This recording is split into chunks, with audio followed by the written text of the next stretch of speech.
इस तरह प्रार्थना करने के बाद आपको सफलता मिल जाएगी। और जब सफलता मिल जाएगी तो आपकी आंखों से झरझर आंसू बहेंगे और माँ के चरणों में गिरेंगे। आपके पास शब्द नहीं होंगे और आप सोचेंगे किस तरह से माँ आपका धन्यवाद करूँ। हे माँ, तूने कितनी बड़ी कृपा कर दी मुझ पर, बहुत बहुत धन्यवाद माँ। मैं दो भागों में आपको, दो चरणों में आपको ये उपाय बताने वाला हूँ। आप पूरा अंत तक देखिएगा। आखिरी में आप बहुत कुछ सीखेंगे, बहुत कुछ जानेंगे।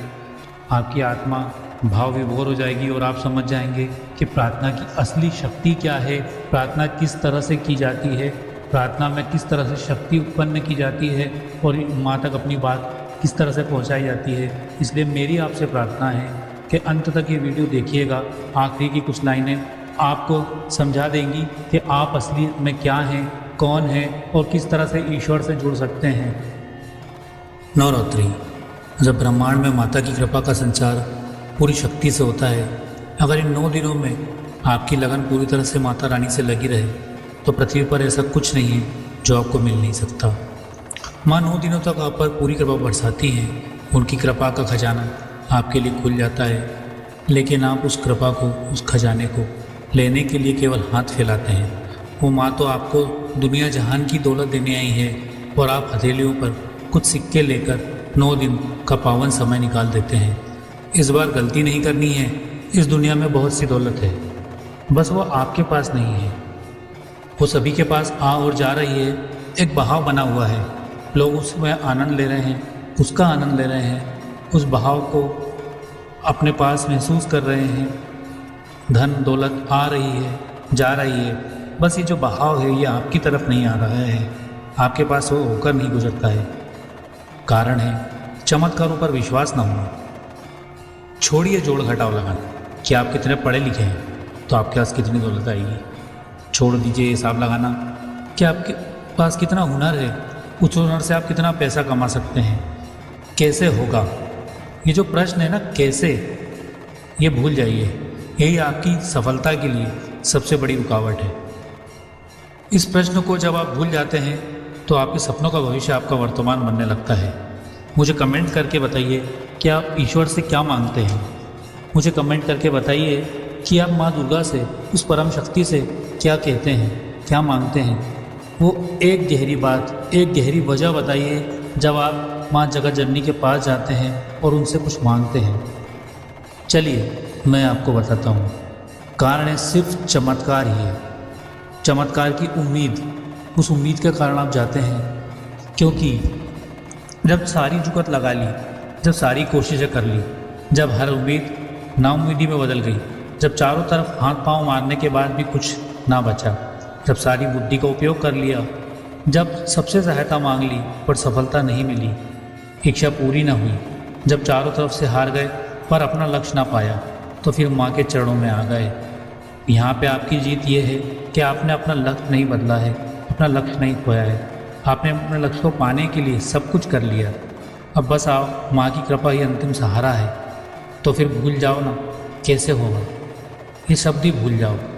सोच कर देखो ये कैसे शब्द, बस अब एक अड़चन तो है, क्योंकि कैसे ही भी लक्ष्य प्राप्त नहीं हुआ तभी तो माँ के पास अर्जी लगाने आए हो। बचपन में अपनी मम्मी से, अपने पापा से, अपनी माँ बाप से आप खिलौने मांगते थे तो सोचते थे कि कैसे वो इस खिलौने को आपको दिला पाएंगे। क्या आप उनके लिए पैसे की चिंता करते थे? नहीं, आपका ध्यान सिर्फ अपने लक्ष्य, अपने खिलौने पर होता था। आपको कोई लेना देना नहीं होता था कि वो पैसा कहाँ से आएगा। फिर आज उस जगत जननी पर शक कैसे कर सकते हो? चमत्कार क्या होता है? जब कहीं कोई उम्मीद ना बची हो, जब कोई रास्ता ना खुला हो, जब चारों तरफ अंधकार हो और आपका लक्ष्य आपको हाथ से छूटता हुआ लगे और फिर आपके लिए कोई नई उम्मीद आ जाए, आपके अभिष्ट फल की प्राप्ति के लिए एक नया रास्ता खुल जाए, एक ज्योति जले और अंधकार में भी आपको आपका लक्ष्य सामने दिखने लगे।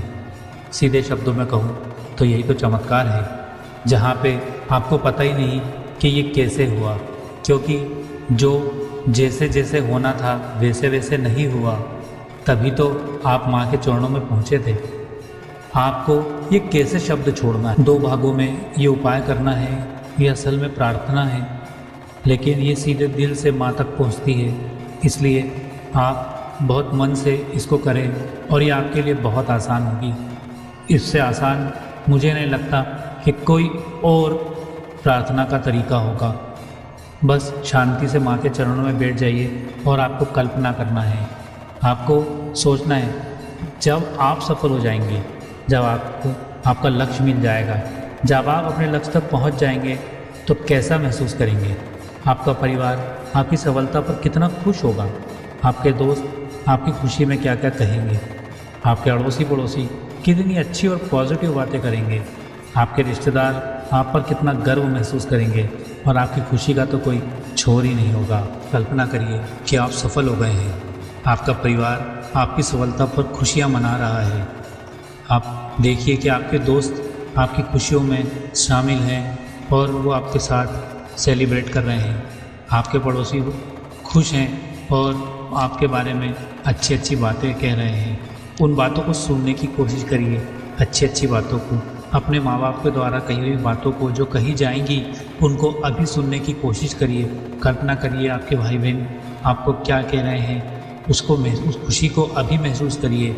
आपके रिश्तेदार जो आप पर गर्व महसूस कर रहे हैं वो आप उस बारे में क्या कह रहे हैं, उन शब्दों को सुनने की कोशिश करिए। इस फीलिंग को नेचुरल बनाइए, इस तरह से बनाइए कि वो अभी आपके साथ घटित हो रहा है और फिर उस खुशी को महसूस करिए, क्योंकि जब आप इसको महसूस करेंगे तो आपकी जो वाइब्रेशंस हैं वो इतनी ज़्यादा हाई हो जाएंगी कि माँ तक आपकी प्रार्थना पहुँच जाएगी। तो बस सफलता के लिए, उस सफलता के फल के लिए उसका आनंद अभी से लीजिए। कैसे आप माता रानी को फिर धन्यवाद देंगे, आप किस तरह से धन्यवाद देंगे इसकी भी कल्पना करनी है और धन्यवाद अभी भी देना है। माँ के चरणों में आप रो रो कर धन्यवाद दे रहे हैं। आप उनसे कह रहे हैं कि हे माँ, बहुत बहुत धन्यवाद, आपकी कृपा से मैं सफल हो गया। रो रो कर उस जगत जननी माँ के चरणों को आप भिगो देंगे।